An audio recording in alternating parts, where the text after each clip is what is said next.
I have finished another 100 runs of a dungeon. This time is a TBC dungeon called Arcatraz. So I'm going to jump into the instance, I'm going to run it for you, and I'm going to show you all the loot that I've decided to keep. Yo, what's up everyone, and welcome back for another video. It's another dungeon walkthrough here on this fine Saturday as always. This, as you heard in the intro, is the TBC dungeon called the Arcatraz. I think it's pronounced. I'm not sure about that. But it's the third and final dungeon here in Outland Netherstorm. Yes, let's just show it. Outland, the Netherstorm up here. And then it's over here with the Tempest Keep. There's the Botanica and the Machineer. And then there's the Arcatraz, which is the one we're doing today. It's the red crystal, as you can see here, the red floating palace here. I don't know what this actually is, but it's the red crystal here. There's the blue one there, and there's like a purple one over here, but it's the red one we're doing today. So without further ado, let me jump into the instance, let me run it for you, talk about it a little bit, and then let's yeah, see what loot we can get from this place, because it's another TBC dungeon. It's another one. I wouldn't say it's, well, let's actually just reset this one here, because we want to, oh, here, there we go. We want to see the time as well. I think it takes about 4 minutes, 4 minutes, I think. So it's not a long dungeon. We are skipping out on the last boss, because that is just taking forever. So you don't really need anything specific. I would, though, as always, recommend a druid, because at the end, you will not be able to exit the instance like easily as you will in some dungeons. So you will have to use your dream walk to get out. It's much easier, at least, if you do have that. So yeah, it's another TBC dungeon. Again, as always, what we're going for is obviously open world drop epics, plans and patterns. Yeah, and there's a few greens and a few blues. Well, not that many blues, but a few greens that also can be decent. But it's the epics and the plans and patterns that we're going for. This dungeon is also decent in terms of materials. There's actually a lot of the TBC dungeons that actually have materials inside them as well.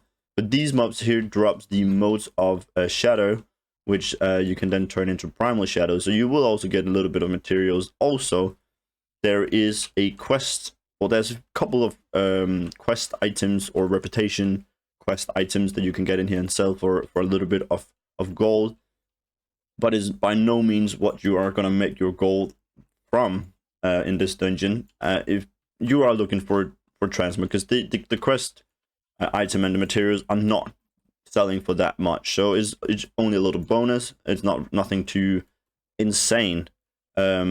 Also, in this room, just a little side note, there is stealth mobs, so you can try and look for them. I wouldn't spend too much time on it, because obviously you don't want to go around for half a minute to find just one mob, but there are stealth mobs, just so you know. There's also these right here, which looks like they're dead, but you can actually kill them and actually loot them for extra loot, so make sure you do that as well. And also, these ones that here, the dead corpses here, they actually spawns mobs. So you can just run for them for the most part. But if you do manage to pull them, make sure you kill them, because you cannot exit the dungeon, or you cannot dream walk out if you are in combat. So make sure you do that as well. But this is actually the last room. As you can tell, the run is pretty fast. I don't know what it is now. Yeah, only 3 minutes. I did do it a little bit fast, but also when you dream walk out and back in, you will also have to fly back up there, because you will start or you will spawn at a graveyard just outside of the instances. So that's why I'm also taking a little bit of extra time into account, because 3 minutes for the run itself, and then a little bit of time going back and forth, so approximately 4 minutes depending on how good your speed set is. But yeah, you will spawn right here, and then you just fly back up to the red crystal there, and then bam, rinse and repeat. So that was basically the run. Pretty fast, pretty easy, nothing too interesting about it. It's more the loot, as you probably all, that's why you're all here. But I can only disappoint you on that part as well, because this is what I've left with. Nothing, pretty much nothing. But let's just go through them anyways. We got these Mark of Sangaris. We got the Sun Fury Signet. We got the Arcanine, yes, that's a Pokemon. We got the Arcane Tome. We got the Fel Armament. Not sure I'm saying that correctly. And then we got the Primal Shadow. I didn't even get a single mode of Shadow this run, but we got the Primal Shadow as well. So these are the materials or quest items that you can get. It's nothing too interesting, like what do I have, 1,000 there? Well, not even 300 there. We got 300, and we got 1.3, and then we got like 1.7. So probably not even 5k gold down here. But they do sell, so do keep them, and also the Primal Shadows at least. You can use for crafting if you're doing that as well. But they do sell, so yeah, just make sure you keep them. I've sold all of them. I've sold 1,300 of these, 5,000 of these, and so on to 300 of these, and 82 of these. So I've sold all of the mine that I've kept, all that I've farmed from the other dungeons. They do sell. Just post them on the auction house, even though you're not making bang of them. And then the Primal Shadows, of course. Besides that, I've only decided to keep 4 items, or 4 weapons from the dungeon. It is this axe here, which is not that interesting. It's only 500 gold. It's a pretty cool looking axe, I guess. But there's a lot of recolors. There's a blue one, there's a red one. I think there's a green one as well. So there's nothing unique about it. It's just a big yellow axe, I guess. But it will sell. I've sold it in the past, and all the other recolors sells as well. So that's why I'm keeping that. This one here is also a weapon that sells really well. You can see 0.03 sell rate, but again, only 548 gold. Bad, but it sells, so it's better than 2 gold for vendor price. We got a Assassin's Short Blade. I can't say that today. For 1.6. That's only because it's 1.6, and I feel like it's decent looking, I guess. So that's why I'm keeping that in my job in value, and then I might vendor it. And then we got a well-balanced crossbow here, which is 12.2k. 12.2k is not too bad. I do got 4 of these now, so they will take us some time to actually sell off. But 12.2k, it's decent. And then we got we got a recipe here for an elixir. Increases your stealth detection. I've sold one 20 days ago for 800 gold, so why not sell another one? The price is even doubled, so it's 1.6 now, so I'll take that. And then we have another recipe here, another elixir, which is 13.6, which is actually the best item that I've received from this whole dungeon. So yeah, another elixir.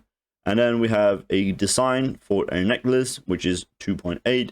I do have another one on the auction house as well.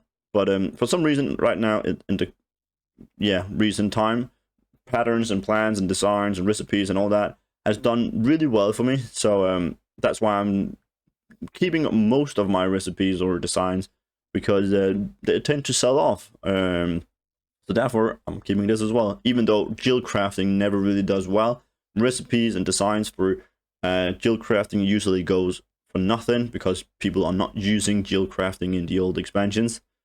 But I've been selling them off, so I'm keeping it. And final is another design. Again, guild crafting. It's 4.5. And as I said again, guild crafting usually does bollocks. It doesn't do well. But for recently, my recipes have been selling off. So that's why I'm keeping the designs for guild crafting, because nobody will go back and craft and 1 int and 1 crit gem at any time unless you are twinking in TBC. But why would you do that when there's TBC Classic? So therefore, recipes for guild or designs for guild crafting is horrible. But if they sell, they sell, and I'll make gold from it. But that is basically it from this video. Probably one of the shortest videos that I've ever done in a dungeon walkthrough. Is definitely one of the dungeons that I have the least amount of success with, because look at these 8 items, or yeah, it's horrible. But let's do that anyway. I have this macro that shows my value in my back. Wow. And it says 45,000, and that is including all of this stuff up here, which is not even that much, but it is included. So it might be 40k for 100 runs. So that is horrible. It's definitely been a waste of time for my part, and therefore I'm gonna warn you right now, do not do this dungeon. If you are wanting to do any of these Netherstorm dungeons, do one of the other ones. Please do not go to this particular place because it is horrible. Or you can go there, but you're just not gonna make any gold. That's up to you. But that was it for this video. Hopefully you enjoyed. If you did, leave it a like. Comment below if I saved you from doing this dungeon, if you were thinking about it. And yeah, subscribe so you don't miss out on the next one. I will still be doing more. There is a bunch of dungeons still left to do. And yeah, then I'll see you all in the next video. Goodbye.